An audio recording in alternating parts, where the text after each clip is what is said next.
Testing, testing, testing. One, two, three. Testing, testing, testing.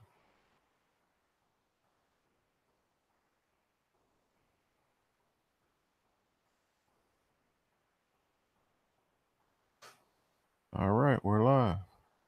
Welcome everyone to Geopolitics Wednesday as the world turns. Today is Wednesday, May 30th, and we have some things going on today.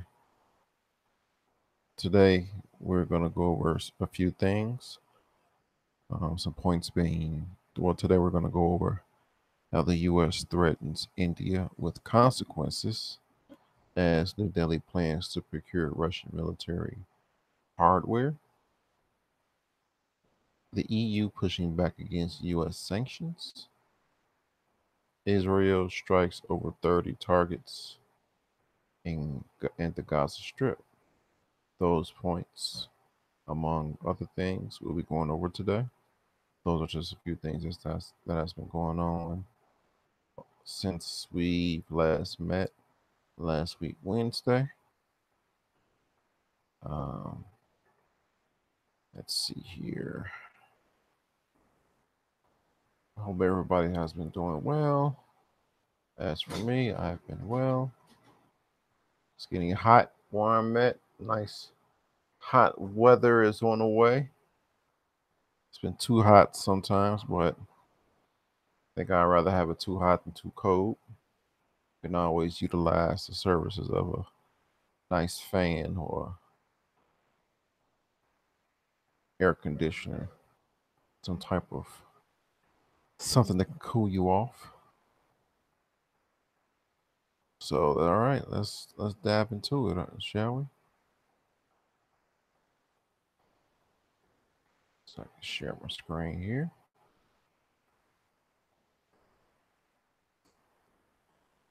All right, there we go. The first topic, had this. First topic we're gonna go over is U.S. advises India. Okay, what just happened? I'm not gonna approve that. All right, let's go with this again. U.S. advises India to consider consequences of purchasing Russia's S-400 systems. And I'm guessing this is the S-400 that's in the picture. Nice and clean. Last time it'll be clean. All right, Washington has warned New Delhi that procurement of Russian advanced military systems may jeopardize defense cooperation and technology sharing between the U.S. and India, as well as interoperability between their armed forces.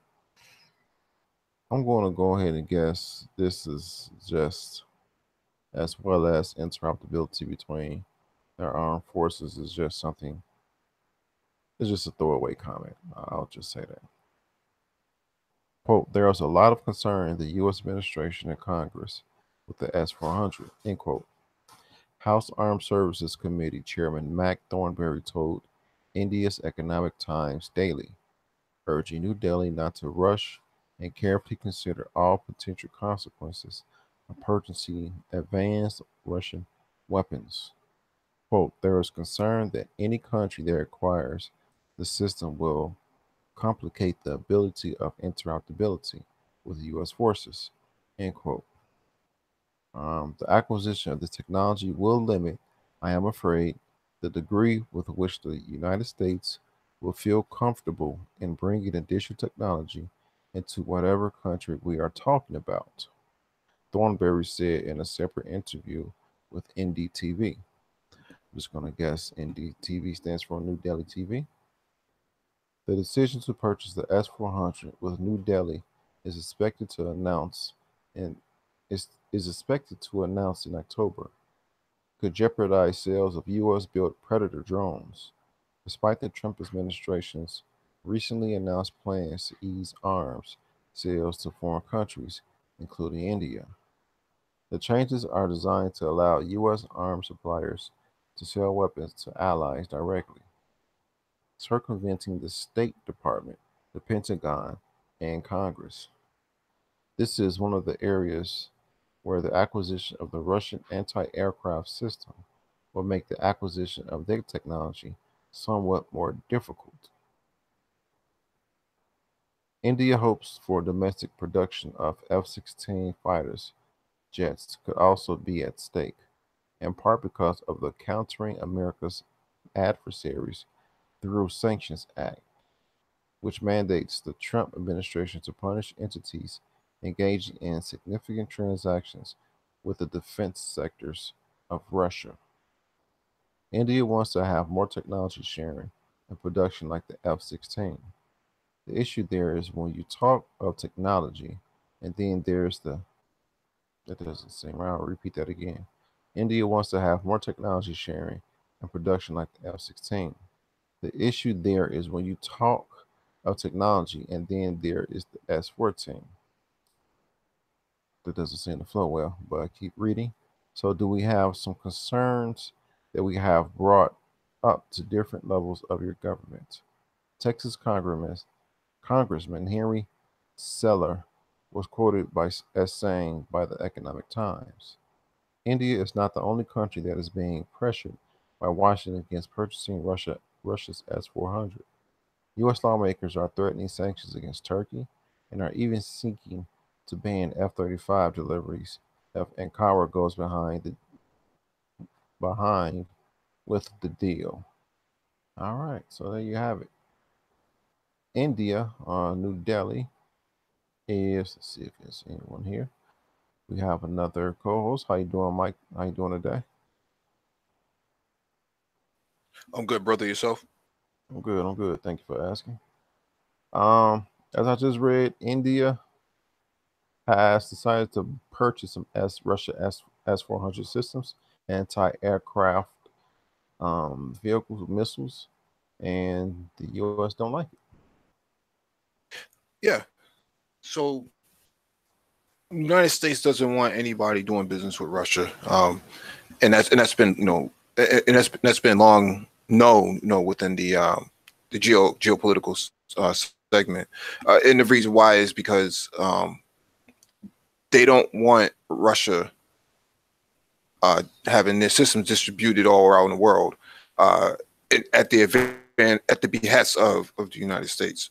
Um, the problem is those predator drones are not really necessary for India to have immediately, right? Because they can build their own drones in house, and they don't really need um, the United States technology, so to speak, because they can always get their technology from Russia and China, or the Europeans. It's not Uh-huh. like the Predator drones is something that's mandatory that they have to have.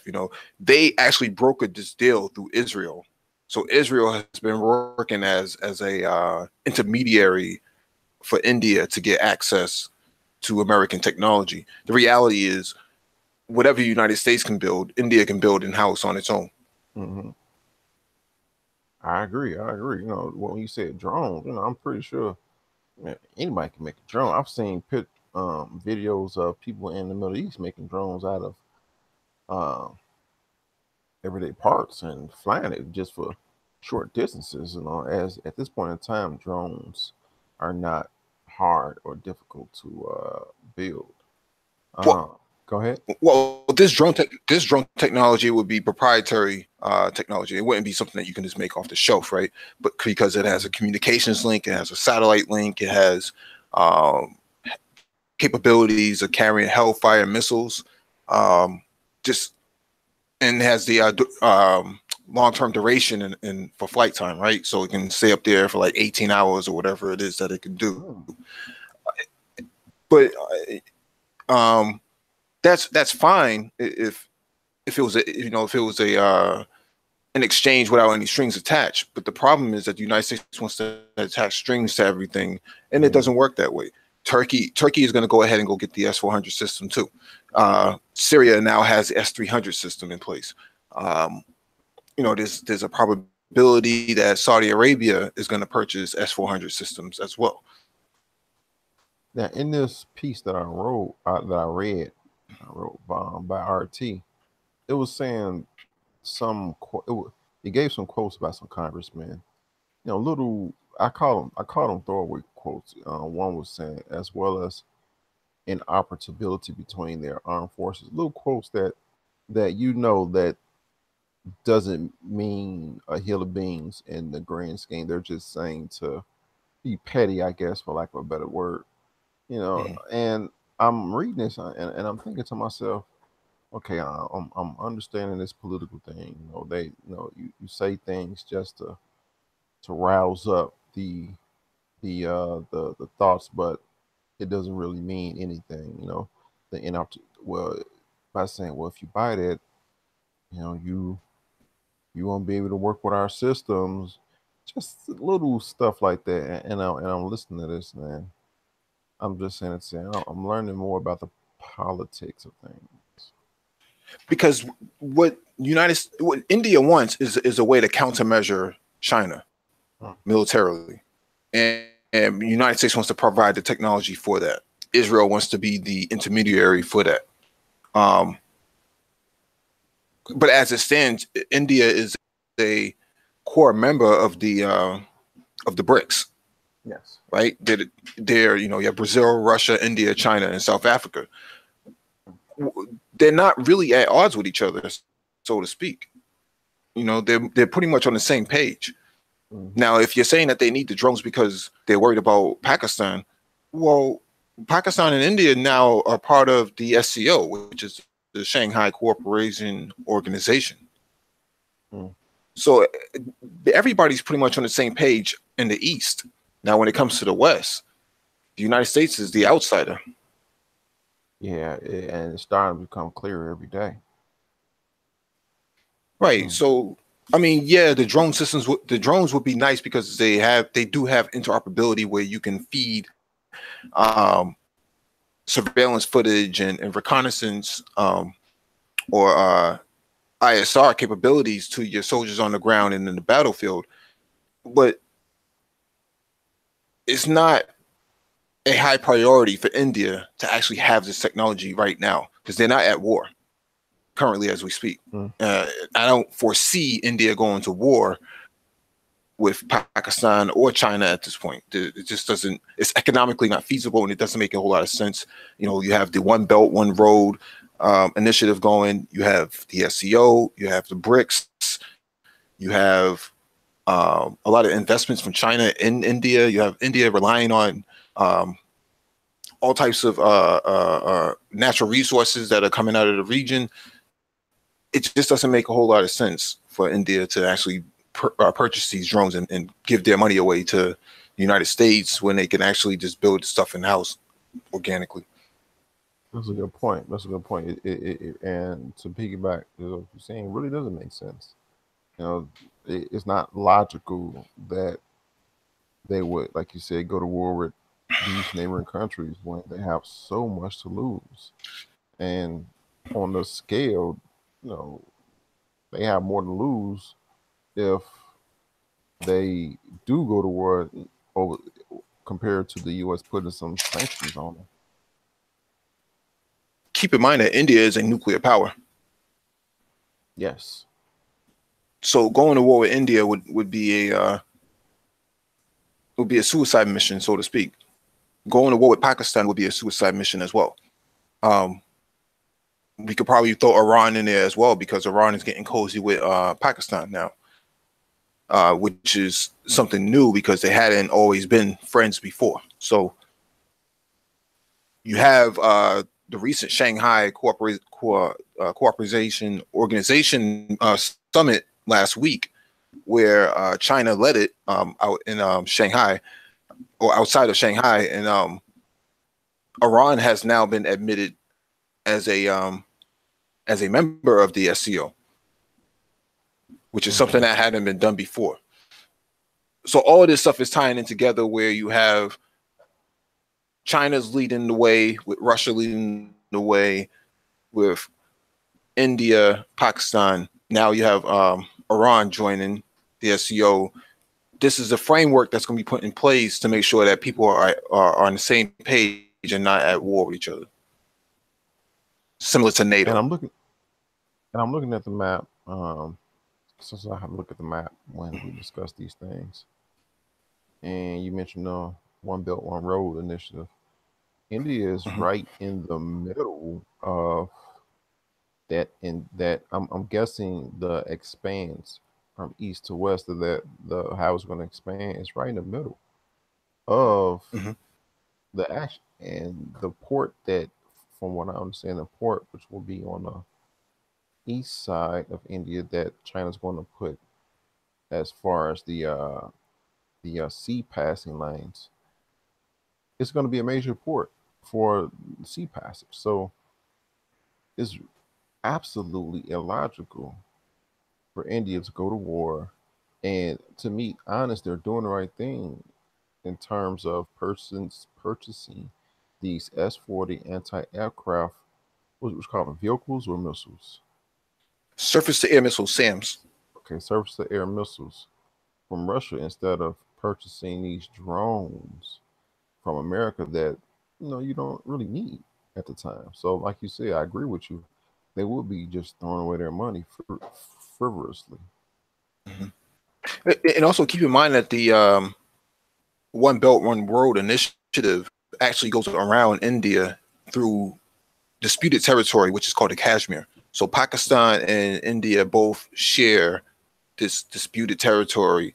That's a Muslim majority population there that broke apart when India and Pakistan separated in 1947. So the China needs to get control over that area that sits in between Pakistan and India, which is called the Kashmir.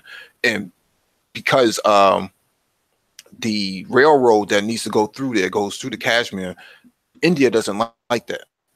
So what India wants to do is kind of hold China up as much as possible by blocking them from building a railroad through that area. Now, Pakistan has already started the initial process on their side to establish the trade route. The India doesn't like the railroad China is building. That's going to go through India. It's called Kashmir. So Kashmir.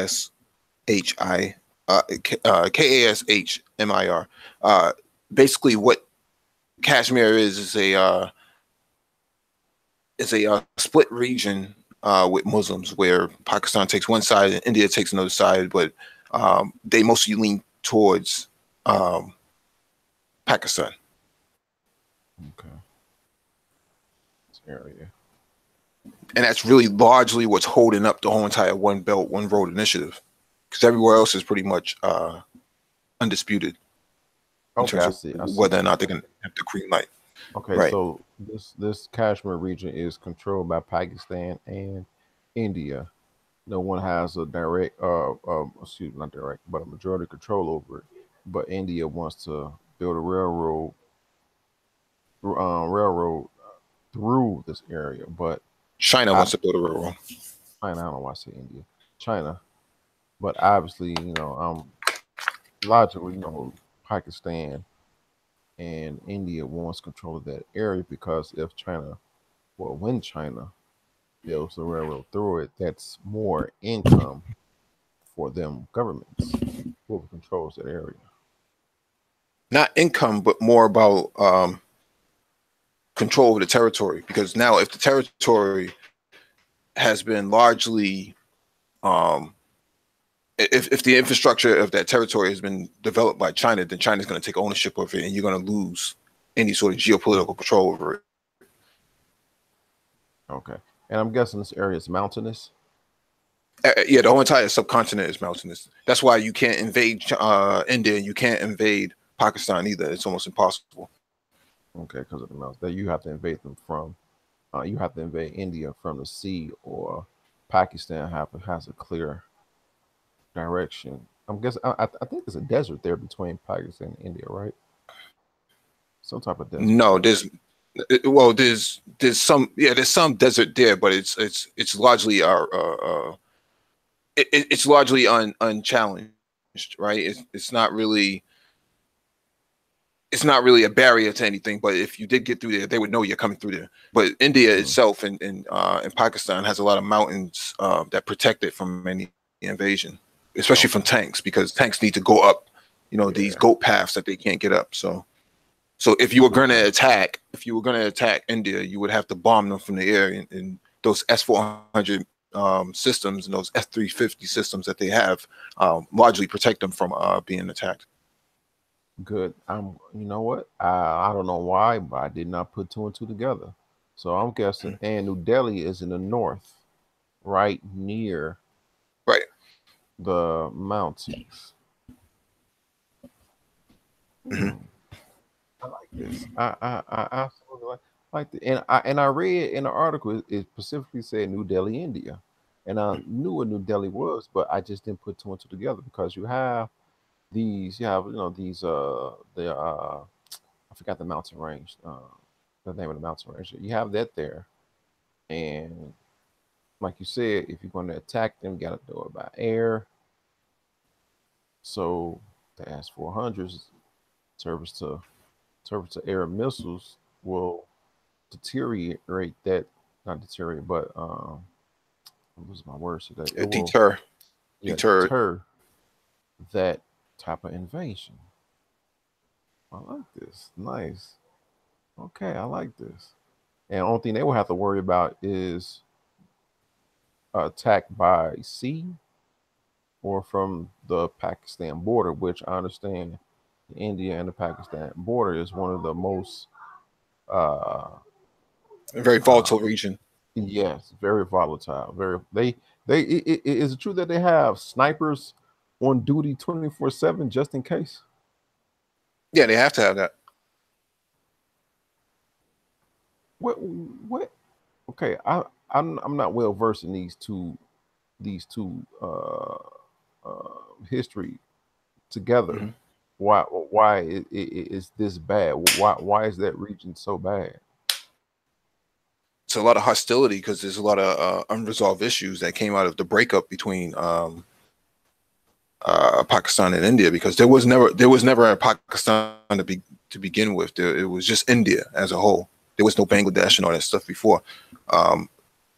That largely came out of the agreements of the United Nations after 1945, that they were going to split apart, and that was Gandhi's idea to split them apart. So the Muslims go that way, and you know, the Hindus will go this way, and it was a pretty bloody separation. So there's a lot of unresolved issues there. But you have to keep in mind that Pakistan sits in between Afghanistan too, and you have a lot of Afghani Taliban who largely flow in and out of Pakistan. So, okay, and they may be stirring. You saying that because they may stir up trouble?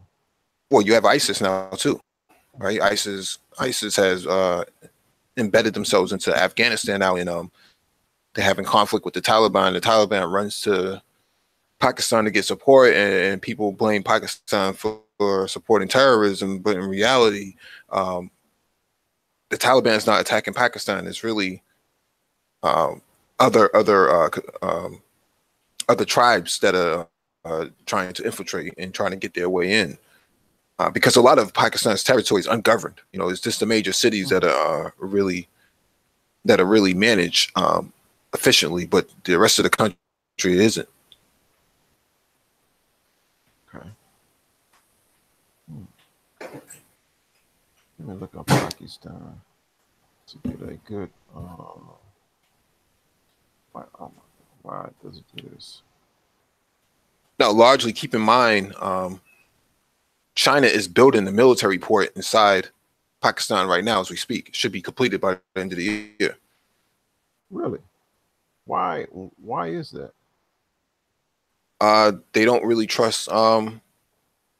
They don't necessarily trust India, and they need to protect the shipping routes for the One Belt One Road initiative.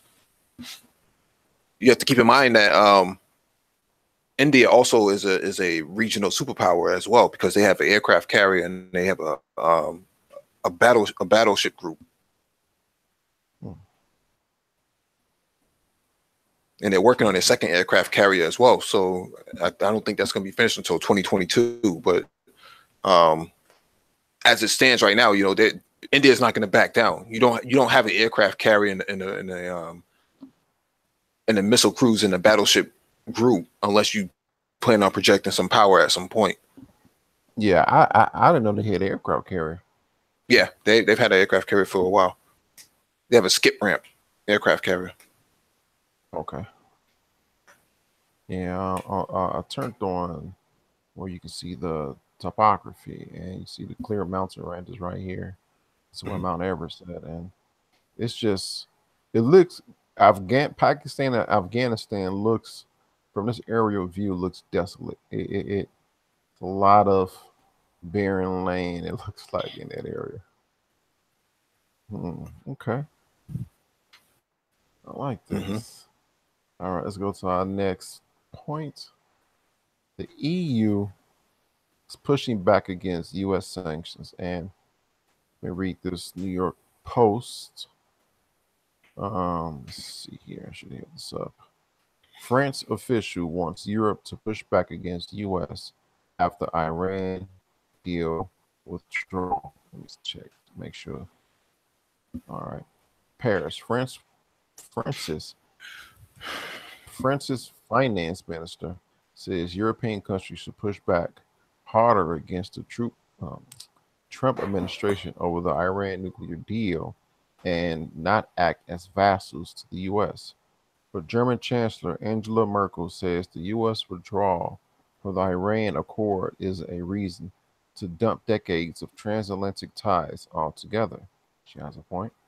European governments are scrambling for ways to save billions of dollars in trade that could collapse because U.S. President Donald Trump's decision this week to reimpose sanctions.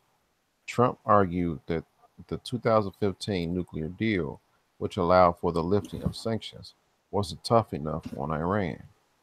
French Finance Minister Bruno Le Maire said Friday on Europe One radio that Europe should not accept that the U.S. is the world's economic policeman. Oh, we do we want to be vassals who obey decisions taken by the U.S. United States while clinging to the hem of our trousers? Lemaire asks, or do we want to say we have our economic interests? We consider we will continue to do trade with Iran. Merkel took a more measured tone. This is a serious event. We have to say that, but it is not a reason to call into question the entire transatlantic partnership. She said during an appearance Friday in the western German city of Munster. She acknowledged that it is uncertain to what extent we can keep this nuclear agreement alive if a giant economic power doesn't join in. The top diplomats from Iran, France, Britain, and Germany are expected to meet early next week to discuss their next steps.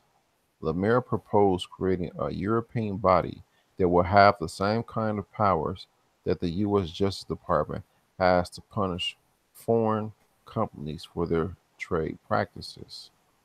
As a result of the new U.S. sanctions, companies worldwide must stop doing business with Iran or risk U.S. fines or other punishments. The sanctions will not only bar U.S. companies from doing business with Iran, but they also will hurt foreign companies by prohibiting them from using American banks unless they cut links with Iran. European governments tried for months to persuade Trump to stick to the deal but failed, and now fear will raise the risk of conflict in the region. Military tensions between Iran and Israel have already mounted, and the oil prices are rising on the uncertainty. Plane makers, plane makers Airbus and Boeing, oil companies, and auto manufacturers like France, Renault, and Peugeot could be among companies hardest hit. Lemaire said France is pushing for exemptions for its companies, but that he has no illusions about generous American response. Oh, manufacturers. Is that it? No. Okay. Meanwhile, the U.S. government tried to further pinch Iran's finances by disrupting a currency exchange network allegedly used to transfer millions of dollars to Iran's Revolutionary Guard. The Treasury Department said in a statement Thursday it took joint action with the United Arab Emirates against 9 Iranian individuals and entities involved in the network and threatened sanctions against any other companies that helped those 9. All right, that's the part. It's a piece.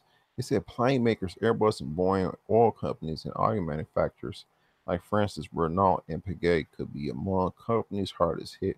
Now, as I'm understanding politics more, I'm understanding so far that it's a mix of protecting not only this one showing her breast countries I can't get around it countries interests, but the country's business interests, and it's a mix of cooler heads prevailing because in the article it said Germany's what's her position? German chancellor, she said yes, it is an obstacle you have to overcome, but that doesn't mean you just blow up decades, as she said, reason to dump decades of transatlantic ties altogether. Now, Mike, she has a point. She has a point, but obviously France don't want to be told what to do. What where where where do they go? Where do they go? Well, because this is about European capitalism. And if Mm-hmm. Europe wants to survive, they have to figure out a way to maintain their capitalist structure. The problem with the United States is that they're trying to put a gun to their head, and I think what the European Union, or at least the major bodies of the European Union, who are part of NATO, are saying, you have a gun, we have guns too. Yeah. We don't have to listen to you anymore, as it stands, clearly, because it goes against our best interests. Now, the reason why they didn't join in on the Iraq War is because it went against their best interests. They had investments inside Iraq that were just largely destroyed because of um, the invasion in the first place. So they're not going to make the same mistake twice by alienating themselves from a blockbuster deal inside Iran just to please the Americans, when in reality the Americans are not really benefiting them anyways at this point in this deal, because if you tear up the deal, what do you really get out of it? Nothing. Well, if you're Europe, you don't get anything out of this. No, you just back to square one. Right. And Iran is going to go back to developing technology. Not that they have ever stopped. You have computer modeling, you have all types of mathematicians and nuclear scientists that they're not going to stop developing just because somebody told them not to. They still have to do stuff on paper, and they can still do 3D modeling of fuselages and things of that nature for nuclear development. They're largely put on hold until 2025. So France, well, so okay, just to kind of boil everything down to make it more edible for the people that's listening. Back in 2015, there was the Iran nuclear sanctions that was signed between America, France, Britain, Germany, and Russia and China are the ones that brought it up. The JCPOA. Okay, say it one more time. JCPOA, Joint Comprehensive Plan of Action. Okay. And this year, 2018, they revisited that deal, and it was supposed to, everything being agreed, they were going to continue this. But because we have Donald Trump in office, he said this sanction wasn't tough enough on Iran, and he backed out the deal. U.S. being a superpower, that was a major piece. That was a major piece to the deal. So if this superpower backs out, then that deal isn't as strong as these other countries will like it to be. Is that right so far? So, yeah, somewhat. But the United States is bending the rules for Israel because what they ask for Iran was one, allow the United States to inspect their military facilities. No way that's going to happen. And number Mm-mm. two, what they want is for Iran to stop testing ballistic missiles that are largely there to defend them. So you're not allowed to have these delivery vehicles that would actually stop an invasion from happening, which is what is keeping Israel out right now, and what's keeping out Saudi Arabia. You want to include these things into the deal when they were never there in the first place. So it had nothing to do with the deal. So now what they're trying to do is say, well, Iran's inside Syria, and that's a violation of the JCPOA, and it really has nothing to do with that. Mm. So they're looking for a way to tear up the deal altogether, and just renege on it. But the Europeans are saying something different. Russia and China are saying something different, mostly because they're the ones who actually wrote the JCPOA to begin with. And with this, what France is saying is they have businesses in, and they have business deal with Iran. So they have more to lose should they say, okay, we agree with the U.S. They If they do that, they have a lot more to lose, and I'm guessing billions of dollars to lose if they just let America dictate if or well who if they let America dictate to them who they can and cannot make deals with. So it makes sense in France's um, position to say no, we're not going to do that because our businesses has money tied up in this and deals that are going on. They can lose money, and France as a government can lose money on this also. Meanwhile, the chancellor of Germany, which is right next door to France, Merkel, she she's hearing what the France's finance minister is saying, and like you said, he's saying, okay, yeah, you got a gun, but we got a gun too. Well, let's see who's gonna blink first. So it's almost, I'm getting the picture. It's almost like a woman looking at two guys in the pissing contest, and she's saying, "Well, say, hold on. So, just because this is going on doesn't mean that we need to tear up, like she said, decades of transatlantic partnerships." Which she does has a point, but still, France has a lot to lose if they just say okay and just follow America's lead like a lapdog. Well, European capitalism is on its last legs Yeah. as it stands right now, and they're desperate. You know, France is desperate. Germany is largely the driving power behind the wealth inside the European Union, anyways. And the United Kingdom sees the writing on the wall, which is the whole point of Brexit. So Mm-hmm. your weaker members, which are the pigs, which is Portugal, Italy, Greece, and Greece. Spain, they're all weak and wobbly. They really don't have any.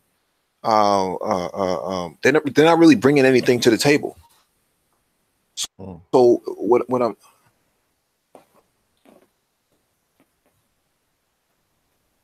You there? yeah, can you hear me? Yeah.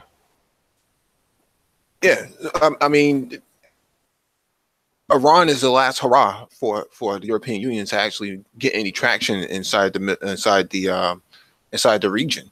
And if the United States pushes back and says, "Well, anybody who does business with Iran will put sanctions on them too," well, if France and Germany and the United Kingdom, these are supposed to be your allies. Well, you're basically telling your allies that I'm gonna cut your nose off to spite your face, even though you're my friend. Like, what's the point of that? Well, yeah. doesn't make any sense. It doesn't. It doesn't really. It doesn't. And this is the side of Donald Trump that you can't the spontaneity of Donald Trump that you're scared of. And obviously I understand somebody probably told him that, he just didn't walk up to the podium and say, no, I'm not doing this.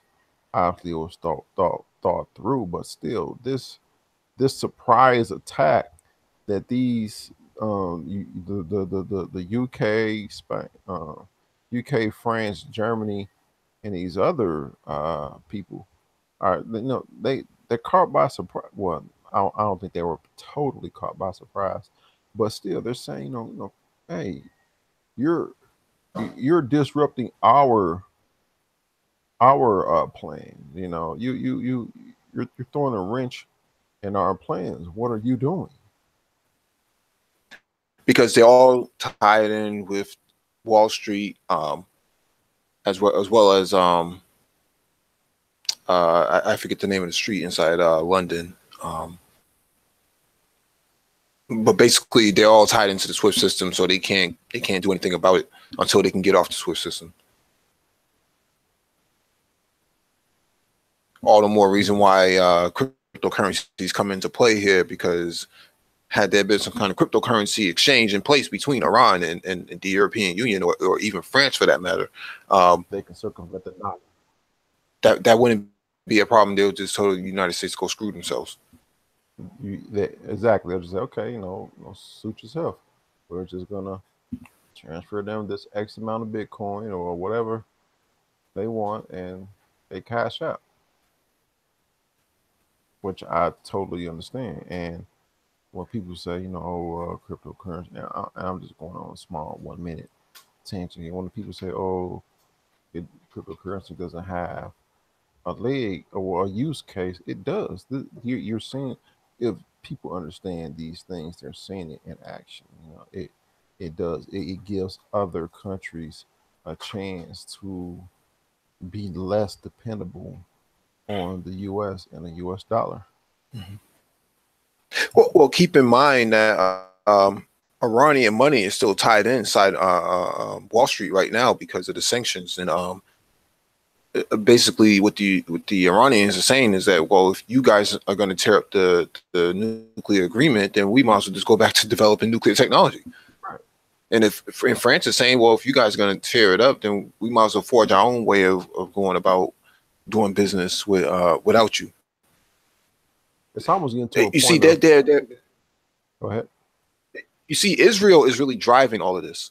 It's not really the United States. It's really Israel that's using the United States global power as a leverage and a bulwark against Iran to say, well, you guys have to do this and you have to do that. You have to get out of Syria. You have to get out of Lebanon. You have to get out of Yemen. You have to get out of Oman. You have to get out of the Persian Gulf. There's only so much that Iran can take before they say, okay, we had enough and we're just going to do what we need to do to go forward with or without you.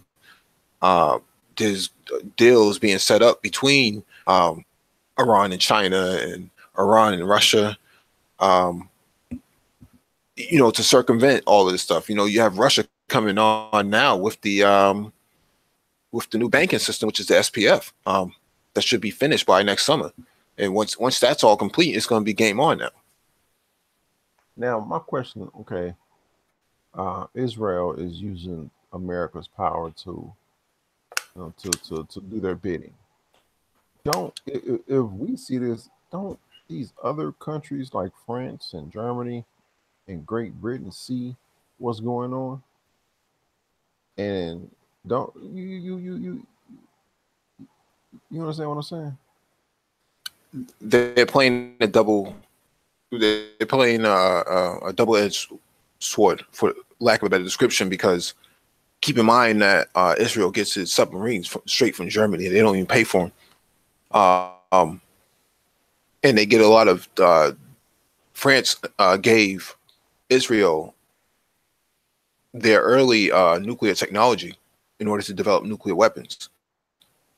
So there's these deep seated relationships between Israel and the European Union, or the members of the European Union, as well as the United States, that makes it impossible for an immediate divorce, from Israel itself, because they have their tentacles inside the political structure of these states. Israel must be a masterful business broker. Well, that's the Mossad. The Mossad is really doing all the labor. So, but you have to remember that Israel signed off on the deal too, in terms of agreeing whether or not this was okay when Obama was in office. So it's not so much that the United States doesn't like it. It's Israel putting pressure to get the results that they want, where they want to make Iran so weak, where they're the only regional power inside the Middle East. And you have to keep in mind that they live in a very dangerous neighborhood. You have Lebanon to the north, you have Syria to the east, and you have Iraq and you have Iran, and then you have Turkey to the north, and you have the Gaza Strip and the rest of the loose cannons floating around that can take out your soldiers. Because the more and more Israel fights with the Palestinians, the better and better the Palestinians get, because they learn new tactics. And then you have things going on in Africa in terms of what happens with Egypt, because Egypt is a wild card in all this stuff, because Egypt can determine what can go on in terms of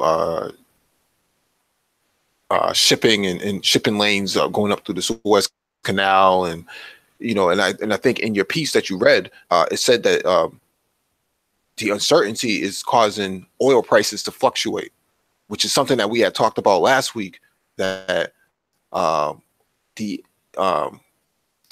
perception that war or some form of political instability is coming is going to drive the oil prices up. And the article just actually mentioned that. Yeah.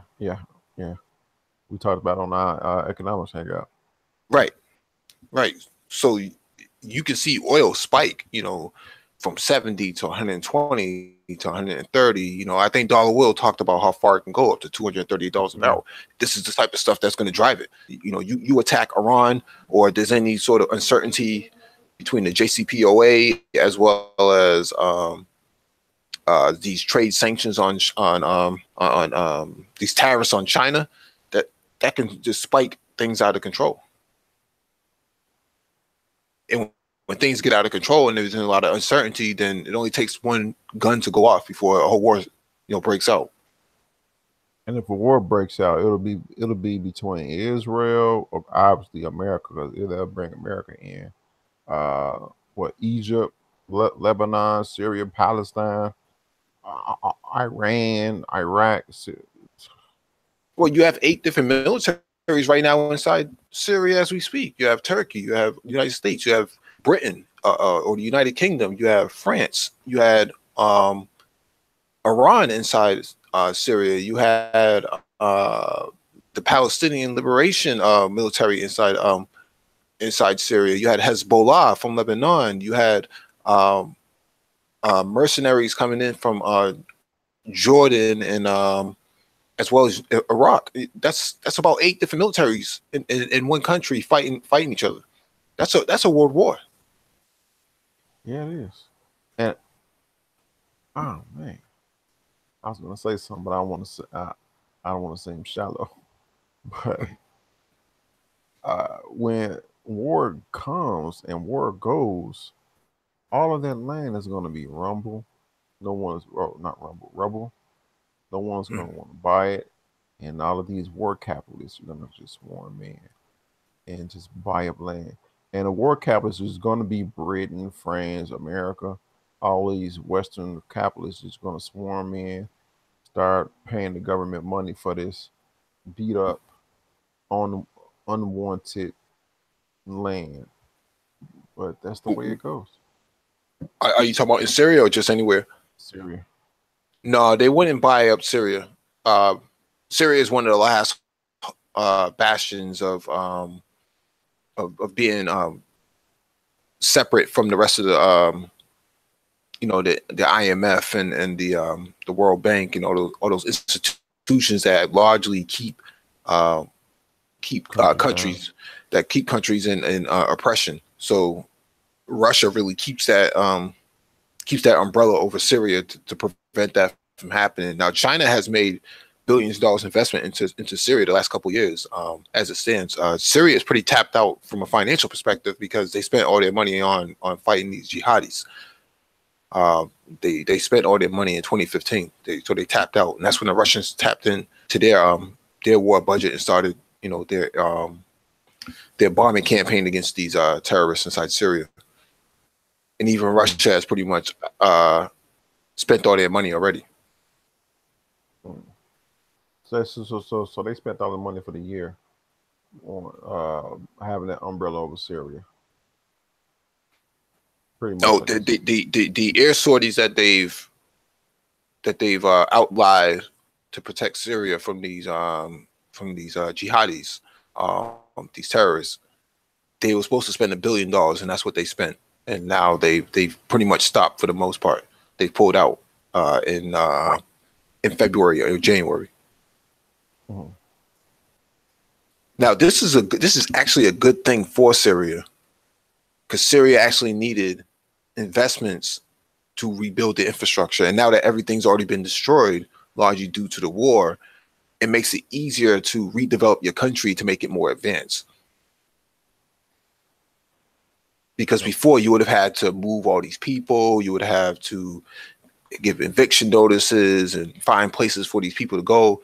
Well, most of these people are gone now, and now the infrastructure has been pretty much destroyed. So all you think you have to do is just go and clean it up and really lay down your fiber optic cables and your 5G cell phone towers and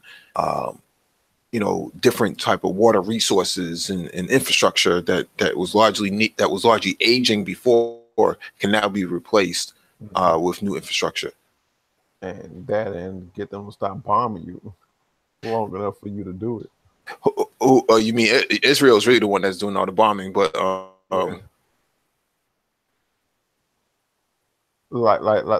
Like you said, on those are the things Syria needs to do. But they're getting bombed almost every other day. well, because their air defense system has been pretty antiquated because it's all Soviet hardware, but largely it has kept them from being wiped off the face of the map because a lot of that hardware is still useful. It's just old. Basically, if they had new hardware like they're supposed to get in the next year or so, um, you won't see Israel doing what they normally do, which is invade their territory, going through Lebanon and violating the airspace of the Lebanese. Um, all that's going to change unless the United States decides that, well, we're just going to go in there and just go right into Damascus and overthrow Assad, which can be a huge disaster, for everybody in the region, and it's going to spike up the oil prices right through the roof because it's the uncertainty of uh, dealing with a conflict like that can't be resolved that easily. Okay. Now, get to our good segue. Our last point of the night. Israel strikes dozens of targets in Gaza Strip. Palestinians respond. This is from Press TV. The Israeli military has targeted dozens of bases belonging to Palestinian resistance movements, Hamas and Islamic Jihad, inside the Gaza Strip. As the Tel Aviv regime continued its aggression, Palestinians also said they were responding to the attacks by shelling Israeli occupied town. Wait a minute. As Tel Aviv, read that again. As the Tel Aviv regime continued its aggression, Palestinians also said they were responding to the attacks by shelling Israeli occupied towns. Okay. Israeli army spokesman Jonathan Conarikas told reporters on Tuesday that its military just concluded a significant aerial strike where we struck more than 30 different military targets. Amongst those are tunnel and different components of military infrastructure belonging to Hamas and the Palestinian Islamic Jihad. He added, Conricus said the attacks came in response to a barrage of rockets and mortar shells against southern Israel and Gaza earlier on Tuesday, describing the confrontation between the two sides as the most extensive since the 2004 war on Gaza. The mortar attacks from Gaza came a day after Israeli tank fired fi- the mortar attacks from Gaza came a day after Israeli tank fire killed a young Palestinian man and injured another in the southern part of the Gaza Strip as the Tel Aviv regime presses ahead with its acts of aggression against the coastal sliver. Hamas defended mortar attacks on Israel, saying, what the resistance carried out this morning comes within the framework of the natural right to defend our people. Tensions have been running high along the Gaza fence since March 30th, which marked the start of a series of protests dubbed the Great March of Return, demanding the right to return for those driven out of their homeland. The Gaza clashes reached their peak on May 14, the eve of the 70th anniversary of the Nakba Day, the day of catastrophe, which coincided this year with the U.S. Embassy relocation from Tel Aviv to the occupied Jerusalem Al Quds. Apart from reinforcing its blockade, Israel has launched several wars on the Gaza Strip, the last of which began in early July 2004. The military aggression, which ended on August 26, 2014, killed nearly 2,200 Palestinians. Over 11,100 others were wounded. War, battle after battle after battle. This is ridiculous. I mean, oh my God. I don't see how, me personally, I don't really see how the Gaza Strip, because let's see these Google Maps. The Strip, hold on, it's so, I'm looking at it from from the map, but still, compared the amount of time that's passed, and it's been barrage of bombings after barrage of bombings. I understand that the Gaza Strip it's compared to a prison where the Palestinians are almost in prison in their own country. They don't have good resources compared to the other countries surrounding them. But my good, how can they survive? How can they live like this? After all of these bombs, how can they continue to live? And I imagine their major cities are just rubble, just dirt and rubble and hollowed out structures. This this is goodness gracious. It's not necessarily like that, right? So there are certain areas that do get bombed. However, there are certain areas inside Gaza that are actually livable. Like they have their own little downtowns and industrial districts. Those areas don't usually get touched. So it's really the outskirt areas that are somewhat ungoverned that are being bombed over and over and over. The areas near the border. It's kind of hard to describe it, but there's little pockets of areas that they target, that the Israeli government targets to flush out what they think are militants and all that stuff. So who they're trying to attack right now is called the Islamic Jihad of Palestine, the Palestinian Jihad group that came out of the late 60s and early 70s that put up a resistance against Israel. When Israel decided to do the 67 war, and as well as the other conflicts in 1981 and 1982. with Arafat. So a lot of this stuff, a lot of the things that they're bombing are like um, project buildings and warehouses and things of that nature. The problem is that the water flow is being controlled by Israel, so it makes it hard for them to receive water inside Gaza. Yeah, I heard So of that. you ask how they're surviving is because they get international help.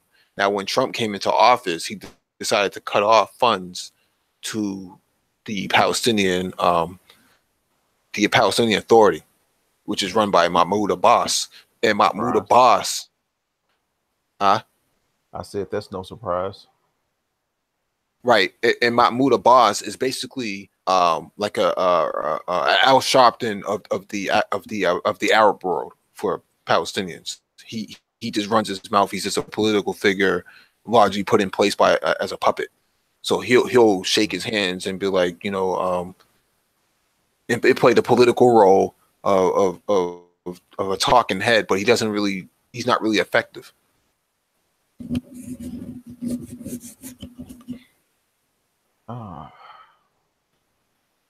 Again, I'm looking at the map, Mm-hmm. and I'm looking at these areas.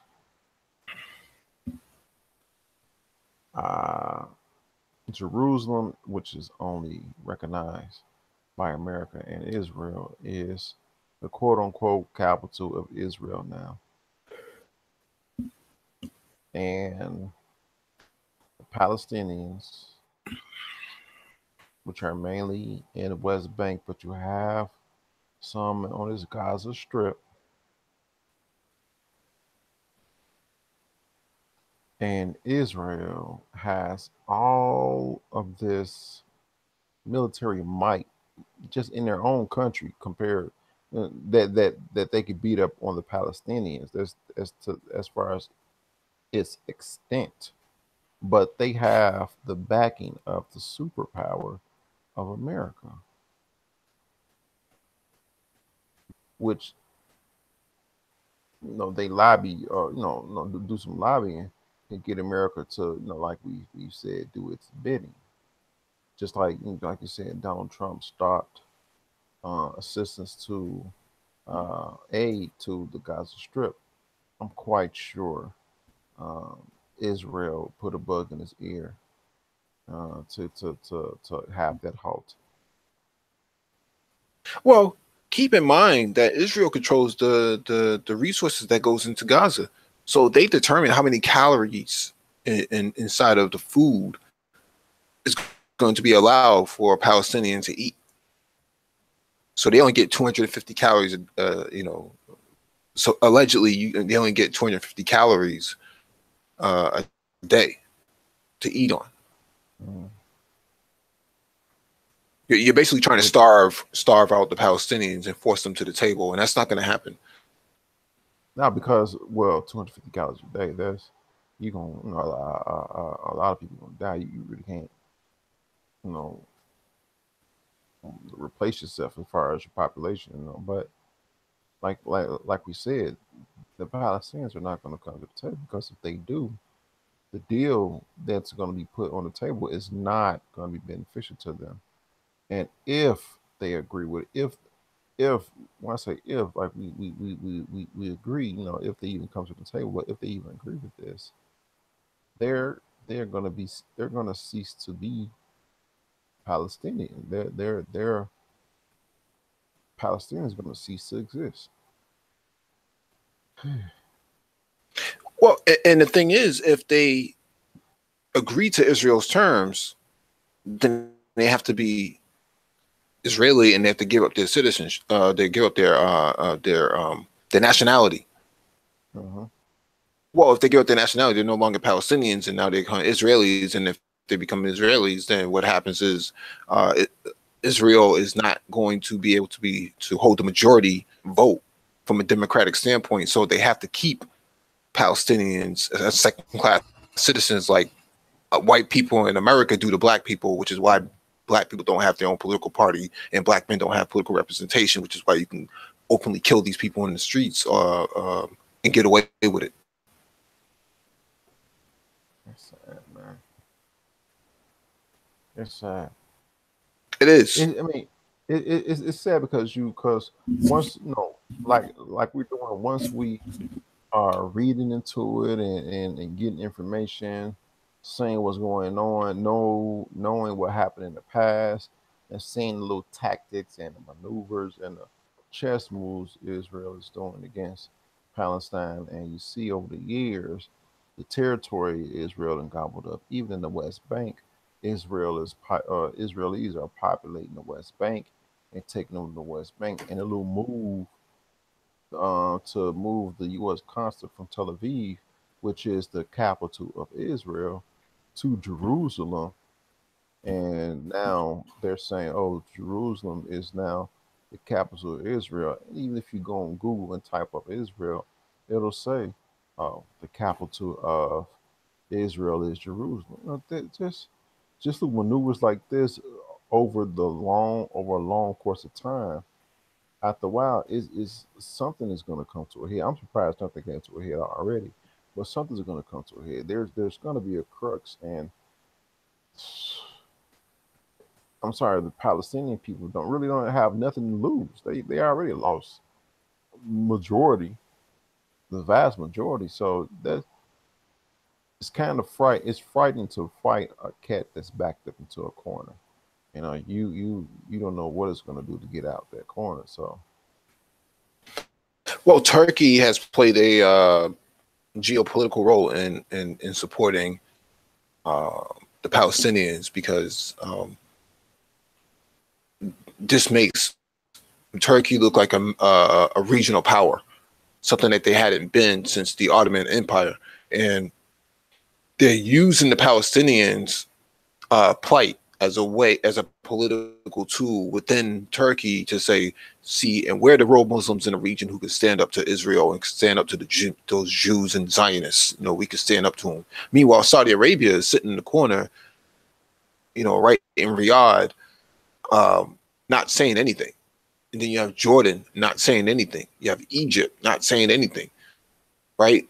And the only member states that are actually stepping up to the plate is actually Turkey. So it makes Turkey look big and look bad. And Turkey suspended the Israeli ambassador from Turkey because of the move from Tel Aviv to Jerusalem. Hmm.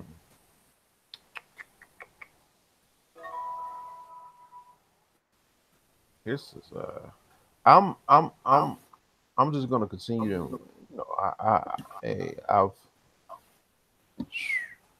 I'm interested to see where this goes. I'm really interested to see how this gonna